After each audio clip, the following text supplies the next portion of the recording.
Hello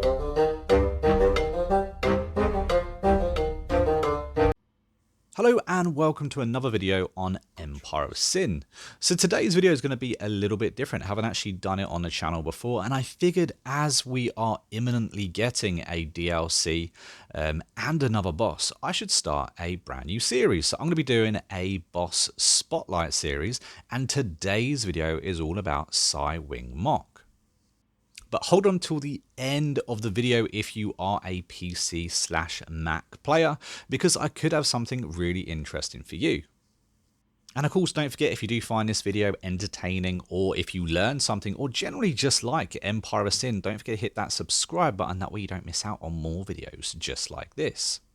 So it turns out that Psy is actually a real gangster. He is a legitimate badass. He is one of the few bosses within Empire Sin that was based on a real factual guy. He was actually born in 1879 and was a boss in Chinatown in Manhattan.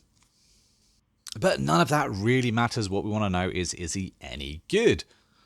So he has the boss ability, the Death Blossoms, and I will get into them a little bit later. For now, let's look at Empire bonuses. So he has one to do with the brothel, where it adds an additional brothel guard. Now, considering we get attacked so often, especially as I normally go to war personally quite often, an extra guard can help with the auto resolve feature, so that one's kind of okay. He's also got one to do with a casino. Casino games cost minus 20%. I personally don't really upgrade too much. However, you do make the most money from casinos, so I can see how that could be handy. Now, his diplomatic bonus is interesting. It's called Enemy of My Enemy. So, enemy trades and truces do not reduce faction rating with factions in business agreements, meaning I can have more business agreements and my gameplay can go along a little bit more smoothly, especially my gameplay, because I kind of recommend everyone get as many business arrangements as possible at the beginning of the game if you want things to go hunky-dory. So that's actually kind of handy. But let's get on to the stats. So the first stat we want to look at is marksman. He has a marksmanship of 83, which is actually pretty good, to be fair. It means that he is pretty proficient with any kind of gun in the game. So 83 is a very good mark to look at. Next up we have melee. Not so good at 72. After that, we have 3 stats. We have intimidation, leadership, and persuasion.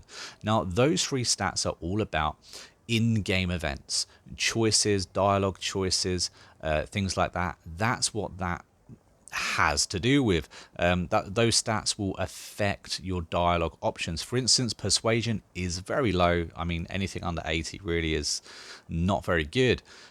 65 means you're probably going to fail, or you will fail, the opening sequence of the game, where it gives you an option and an opportunity to get an extra £100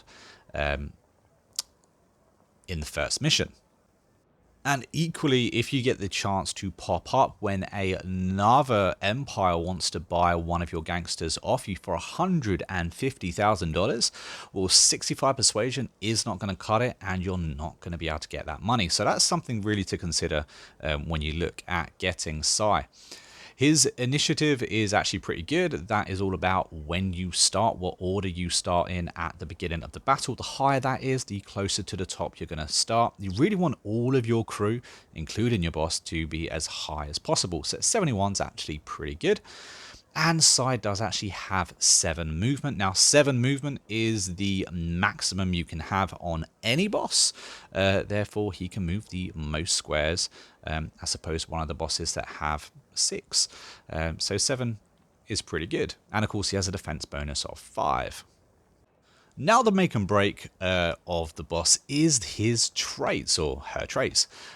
Psy's traits aren't necessarily amazing. He has nothing really that stands out, and he has nothing really that hinders him too much. He does, however, have cunning, which is a chance to get his crit increased by 5% when this person is flanking a target. Anything to do with crits is generally pretty good. He also has Calm, which is a 25% chance to bleed out instead of die, which means at the beginning of the game you've got a good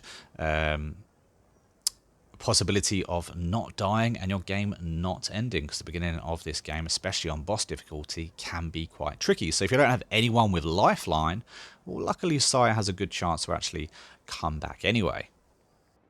He does also have Brawny. He'll get a +10 when he's drunk. It says +20, but it'll be a +10 when he's drunk. But unfortunately, it's hard to keep a character drunk.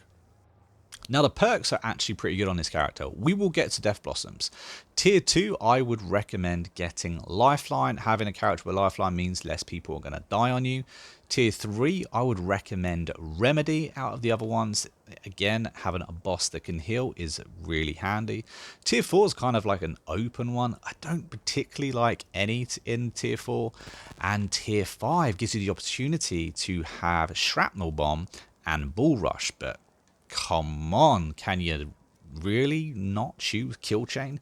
If you are having a long game and you end up unlocking Tier 5 perk, I would strongly recommend getting Kill Chain because it is just amazing.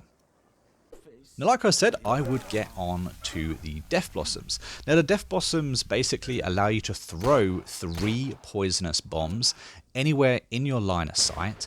It deals initial damage to whoever you're throwing these bombs on, and of course it does stack. So if you throw 3 on one character, they would get, each bomb you throw will damage the character. But it also does poison damage over time, and that ticks by 15 every single turn. And as you can see, I managed to kill these 3 guards inside another racket without actually firing a shot. I stayed in cover this entire fight. I threw my Death Blossoms and everyone died over a little bit of time. It's really powerful. Unfortunately, it does take 8 kills to recharge your ability, which is kind of excessive, although it's not highly as nerfed as a few others. But 8 is still 8 kills you're going to have to get. Honestly, this ability is great. It's great early game and it's great late game, especially in safe houses when you're attacking safe houses and you've got so many people around you. It's amazing. If you get a group of enemies that are clumping up together as well, you can take out so many people with this ability. It's definitely worth having. Honestly, all in all, Sai is a very, very good boss. I wouldn't say he's necessarily the best boss in a game, but he is definitely one you should try out. Now, I personally haven't actually had a chance to play or to put on a full playthrough of Sai on the channel, but I'm going to. He's definitely in the pipeline. In fact, I'm going to be using him next in my Wheel of Misfortune playthrough, which is going to be a lot of fun. So let me know down in the comments if you've played Sai, if you like him, what you like about him, and maybe what you don't like about him. Personally, I think that his stats are a little bit low in places. For instance, all of his dialogue options are a little bit weak, but in general, he's a lot of fun to play with, especially with that boss ability. Now, as I mentioned at the beginning of this video, I have a little something for any PC players or Mac players that are currently playing Empire of Sin, and that is that Romero Games are looking for more beta testers. They're looking for more people to join the family. So if you are at all interested, if you have played Empire of Sin and would like to get a sneak peek at things coming to the game pretty soon and kind of have your say over how the game changes over the next little bit of time, then I'm going to pop a email address in the description of this video. Click on it, send in a little bit about yourself, about how much time you've played on the game and what it is that you actually play the game on. And you never know, you may be lucky enough to be picked to be in the family and beta testing a game that we all love. But that is it for this video, guys. So don't forget to comment your thoughts down below. And until next time, I'll see you later.